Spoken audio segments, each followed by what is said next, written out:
उनके नाम से मेहंदी मेहंदी सब लगाए ही हुए हैं, और क्या लगाए। और उनके पापा तो बोल रहे हैं कि अबीर डाल दिए हैं माथा में।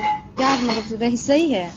अब वो जहाँ भी हैं उतना ही बोल रहे हैं कि आप जहाँ भी हो मेरे पास आ जाओ। आज से 3 दिन पहले वायरल हुआ एक वीडियो जिसमें देखा जा सकता है कि ऑर्केस्ट्रा में किसी लड़के ने शादी कर लिया। वहां नेशनल न्यूज तक कवर किया है इस न्यूज को, क्योंकि लोगों को इन सभी चीज़ों में बहुत ज़्यादा इंटरेस्ट है। जो भी है वो व्यूज़ बहुत अच्छा खासा जा रहा है, बहुत सारे मीडिया लोग पहुंच रहे हैं, इंटरव्यू ले रहे हैं, इन सभी चीज़ों पर चर्चा कर रहे हैं। लेकिन करंट स्थिति ये है कि लड़का पूरी तरह से फरार हो चुका है। लड़की के मांग में सिंदूर डाला, लड़के के पापा ने एक्सेप्ट नहीं किया लड़की को। उसका लड़का पिछले 2-3 दिनों से गायब हो चुका है। लड़की भी आ रही है इंटरव्यू दे रही, अपनी बातों को रख रही है, यहाँ तक कि कल रात में लाइव भी आई थी, जो कि शुरू के वीडियो में देखे होंगे।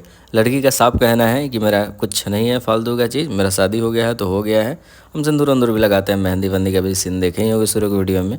तो ये कट टू कट क्लियर है कि लड़की पूरी तरीके से उसी लड़के से अब शादी कर चुकी है और उसके साथ ही रहना चाहती है। इस चीज़ के लिए चाहे उसको जो भी कुछ करना हो, खैर उस लड़की का कहना था।